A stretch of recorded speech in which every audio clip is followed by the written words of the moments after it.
Hiki ni kisa cha mwanamke aliyeishi na mashambulizi kwenye via vyake vya uzazi kwa miaka mitatu bila kujua. Sawa, just imagine miaka mitatu hajui, anaona vitu ni vya kawaida sana, na alikuja kushtuka zaidi baada ya kuona dalili hizi. Sawa, dalili ya kwanza, alianza kupata maumivu makali chini ya kitovu, yani yasiyoisha. Mwanzo yalikuwa yanakuja yanapotea, ila sasa yakawa ni common, hayaishi.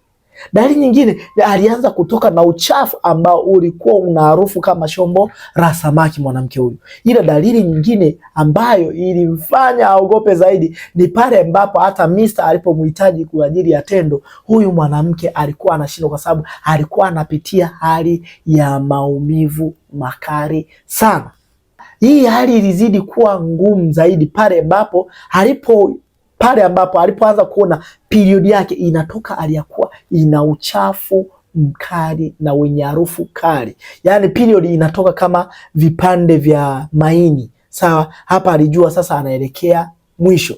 Sawa, na hii yote ni kutokana na kuzipuuzia zile dalili ndogo ndogo za awali. Mbaya zaidi, au naweza nikasema kubwa kuliko, mwanamke huyu ilifikia hatua akiingia period analifunga tumbo kwa sababu hawezi kufanya chochote. Naposema ni chochote, ni hawezi kufanya chochote. Kumbuka kuna dalili nyingine mbaya, anakwambia alikuwa anasikia dalili zote za ujauzito, anahisi hadi kuna vitu vinatembea tumboni kwake. Hivyo basi, kama wewe umepitia kwenye hali kama hii au unaziona dalili kama hizi, hiyo ni hatari, kwa sababu huyu mwanamke alitafuta mtoto zaidi ya miaka mitatu bila kupata. Kumbe alikuwa ana mashambulizi hatari kwenye via vyake vya uzazi.